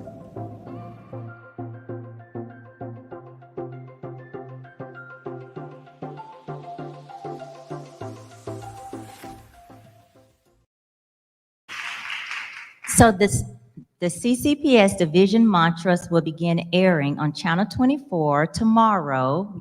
You'll receive an advisory with a link directly to our Channel 24 website. I'm sorry, Channel 24 on our website. And if you're Comcast or Xfinity subscriber, you can access it through your local channel. So when you see the mantras, you will learn how the athletic department is talking about the ABCs. You'll also learn more about student support services and how they are maximizing potential, removing barriers, and unleashing academic potential in so many other ways. Another reason for the mantra is to put a face with the people who are behind the scene helping to execute the work. So we're excited. I do want to especially thank the editorial and media engagement and production services team, which is led by Ms. Jada Dawkins. Her team, they captured the mantras, they edited, and they will have them ready to showcase tomorrow. So just thank you to that team, and thank you to everyone. This concludes the update. Are there any questions or comments? Are there any questions? Will the board be able to have some mantras as well? Goree from District 3. Yes, We'll talk about that. That's me. I'd like to see some stuff from the BOE. Yes. All right.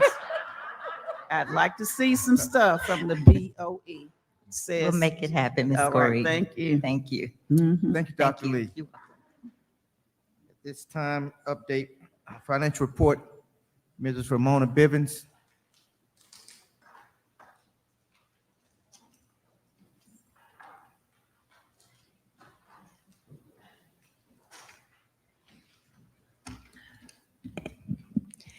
Good evening, Madam Chair, Mr. Vice Chair, members of the board, Superintendent Dr. Smith, colleagues, and community. This evening, I will be presenting our financial report for the month of September. So as of September 30th, we had collected $79 million of our projected revenue, that's 12.5%. And our total expenditures are $81 million. That's 12.8% of our projected expenditures. Our beginning fund balance was $178.7 million, and ending fund balance projected is $176.5 million. Excuse me. As you can see, we've only collected 1% of our local taxes. That's our property taxes. Those bills went out in September, and we should start receiving some of that revenue in November and December. So that number will increase. And we've collected 213% of our local revenue. That includes some funds that we received for our electric buses, the grant from Georgia Power. And QBE money is at 16.8%, and then a small amount of federal revenue. I'll be happy to entertain any questions. Are there any questions? Seeing none, go ahead. Okay, thank you. The next is our SPOS revenue report. Here we go. So as of September 2023, we collected $5,598,302. That's slightly lower than we were last year, September, at $5.6 million. However, the state did state in their October report that distributions to local governments decreased by 5.9% over September 2022. However, ours only decreased by about 0.6%. So I will be happy to entertain any questions that you may have regarding the SPOS revenue report. Are there any questions? Seeing none, go right ahead. Thank you. The next is the purchasing report.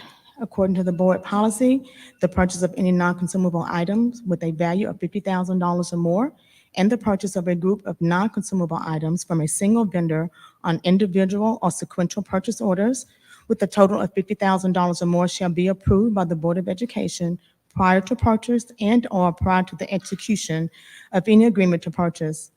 This policy also requires that at the regular board meeting, the superintendent or designee will approve a report of all purchases greater than $10,000 which were approved during the prior month and not previously approved by the board.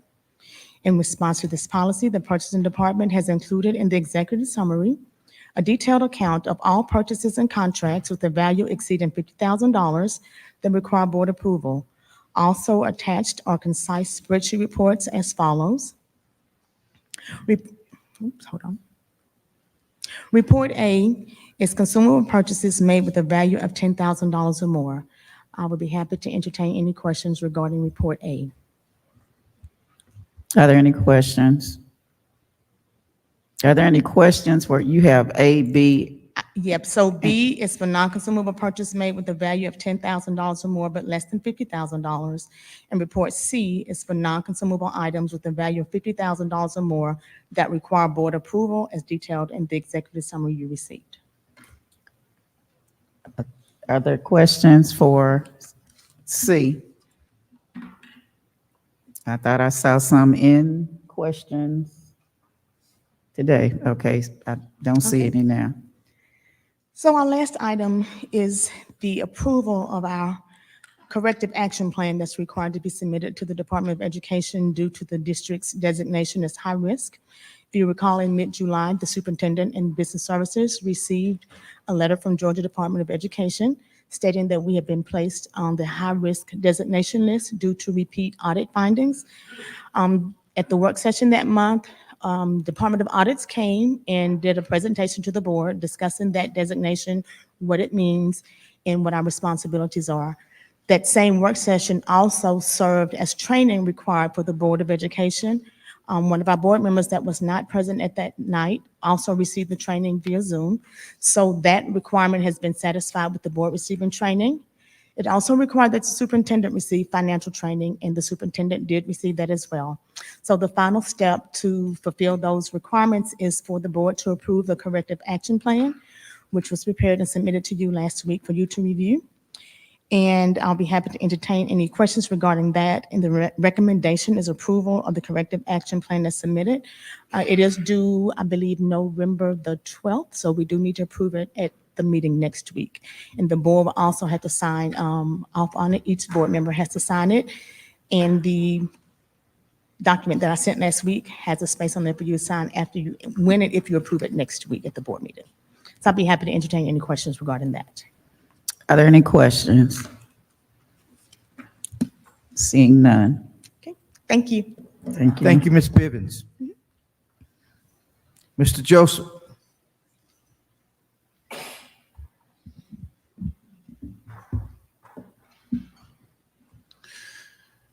Good evening, Madam Chair, Mr. Vice Chair, members of the board, Superintendent Dr. Smith. The construction department has 3 items for consideration. The first being the SPLOST construction update. This month, there were 4 payments totaling $7.1 million. There are no change orders for this period. The report was submitted for information purposes. The next item is the central office renovation bid. On October 4th at 2 p.m., we received 1 bid from Construction Works, a minority contractor out of Lithonia, Georgia. The base bid amount was $13.8 million with 31% SLBE participation. Mr. Joe.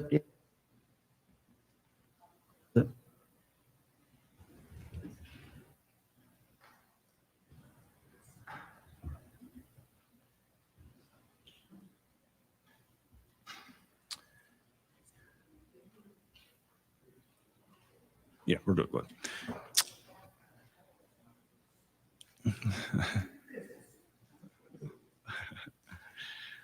All right, so again, the central office renovation bid, the low bidder was from Construction Works out of Lithonia, Georgia, for the base bid amount of $13.8 million with a 31% SLBE participation, and is a recommendation that the board approve Construction Works.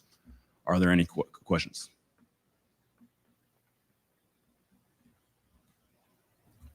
Ms. Baker. When this is approved, when would be the start date and how long? I know we're doing it in shifts and people are trying to box up offices, and there's a few people who are collectors kind of like me, so they got a lot of stuff to box. So I just need to know how much time they got. Yeah. So we're going to try to renovate this facility in 3 phases. The total project will be about a year. To answer your question, we are going to try to begin the moving process during the Thanksgiving break. Is it possible that we can get a schedule for how that's happening? Because I know that we have a building near South Lake. Don't we have we already moved some people in there? We've moved some people in that building. Can we know how people are moving in and out, please? Absolutely. Okay. So we have a phasing schedule of illustrating how this facility will be renovated and how they're being swung to the medical building. So we could provide that to you. Okay. All right. Thank you all. Thank you. Thank you, Mr. Joseph. Saul Britton.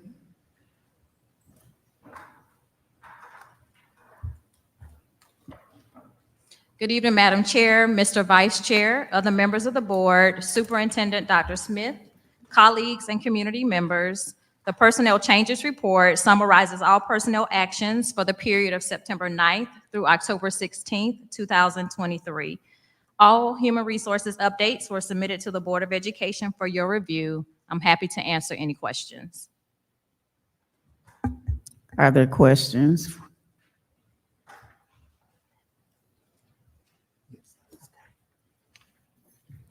I don't see any questions. Thank you. Okay. Thank you, ma'am. Wait a minute. I see Dr. Haney's like. I'm just trying to address some questions. How are we doing with the teacher shortage?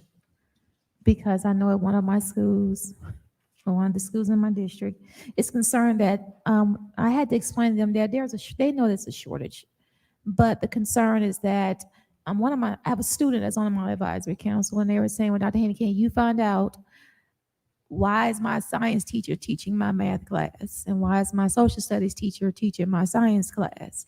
And so I'm just explaining to them that because of the leveling process, we were just shifting, and then we're trying to address. So where are we on that as trying to recruit more in subject matters? How are we doing with that? So as of last Thursday, we have 181 vacancies, and that's a steady decrease.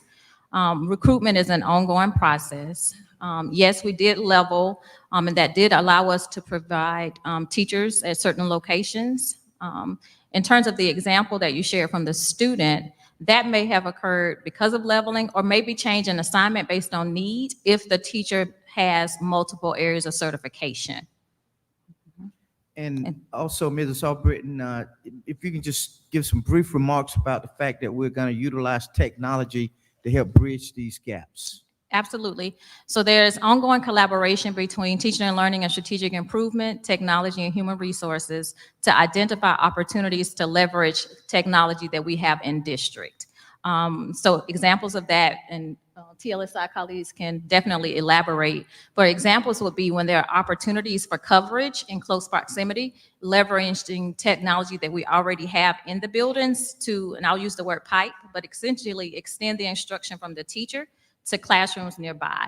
And that can be done inter-school and across schools because we're leveraging technology. So that's one strategy that we're employing in-house. Okay, and I'll put that in the email so that I can copy paste. Absolutely. Let them know this. Thank you. All right, for those that may not understand, this is my conception of that. Because I've mentioned this, I've seen where a parent has written and said, my child is at a certain middle school or high school. They don't have a math teacher, which I don't understand why we wouldn't have a math teacher, but we'll have another teacher that's where we're not looking. Because of technology, we've been through being virtual. My suggestion was that if we have a math teacher at Lovejoy High School and we don't have a math teacher at North Clayton High School, that teacher should be able to teach both of those classes. And we could have maybe a parapro or somebody else actually in there to supervise the class, because we do virtual learning all the time. So those are some ways that I think that we can alleviate that problem. My question would go back to the presentation that Dr. Wiley made at the beginning when we talked about those different levels of schools. And I recall that I did ask, in particular, West Clayton is a school that comes to mind. When we leveled West Clayton, one of the requests that I was trying to see if we could adhere to was allowing that school to have a smaller pupil-teacher ratio. Were we able to do that? So there were several schools that actually received special consideration through the leveling process. And West Clayton, I believe, was one of them, but I don't have the list before me. And what we did was we looked at the actual number of positions that should have been impacted through leveling, and we established a benchmark. So no school was totally leveled as it should have been based on the data that we have. So there were several considerations that were made during that process. Okay, thank you. Ms. Hill. Yes, Madam Chair, thank you. And I just was going to ask the question, when a parapro is in the class absent the teacher, is it a possibility that that parapro can become the teacher, or is that just how it happened during that time? Can you elaborate on what you mean? Can the parapro become the teacher? Do you mean the dominant instruction provider or transition to a teacher of record? Yes, the parapro was actually the adult in the class because the teacher was no longer there. And they wanted to know if they could become the actual teacher of the class since they had been the parapro for a period of time. Mm-hmm. So in that instance, the paraprofessional would need to first express their interest to their principal. And if there's a vacancy, which you are describing, the principal could request that paraprofessional for hire if they meet the requirements for a teaching position. But there can't be just a blanket transition from paraprofessional to teacher. And if you want to share offline who that is, I'm happy to have the team determine if they meet teacher requirements.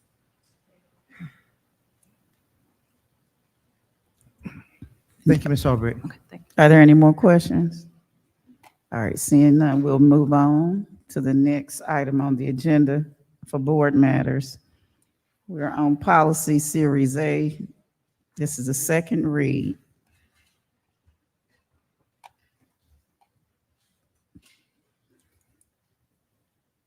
Do we have any? Okay. Next item, policy series B, second read.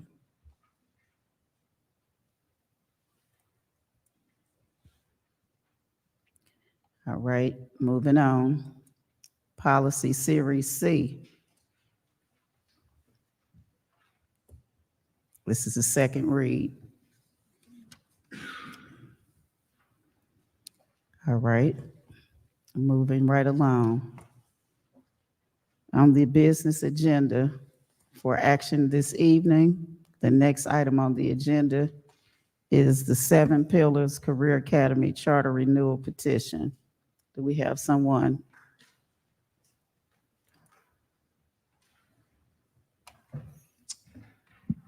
Good afternoon, Madam Chair, Ms. Goree, Vice Chair, Mr. Straker, members of the board, Dr. Smith, community at large, and everyone watching live stream.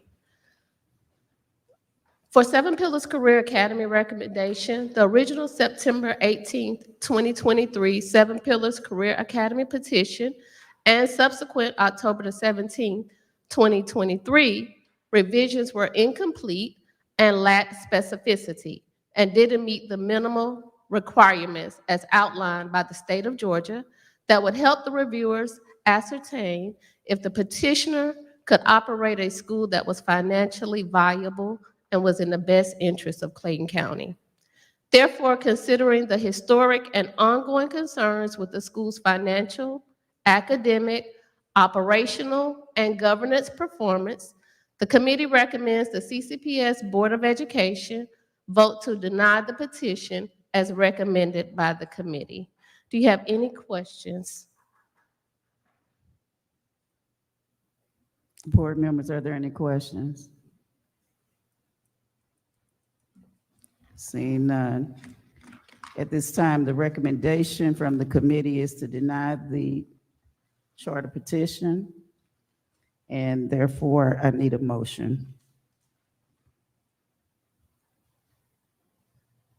Ms. Baker. Madam Chair, I move that we accept the recommendation as given. All right. I need a second, Mr. Straker. So moved, Madam Chair. It's been moved and properly second that we adhere to the recommendation of the committee to deny the charter application. I need your votes, please.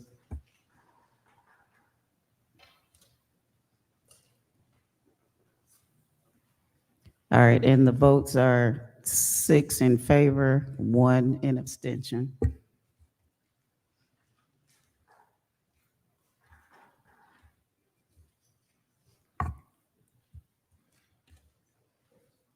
Do you want to say anything or? No, thank you. All right. All right. The next item on the agenda is facilities naming. The Morrow High School gym. The recommendation is to name the gym after Coach A.C. McCullers. I need a motion. Ms. Baker. Madam Chair, I move that we accept the name of Coach A.C. McCullers as the Morrow High School gym. All right. I need a second. Ms. Cooper.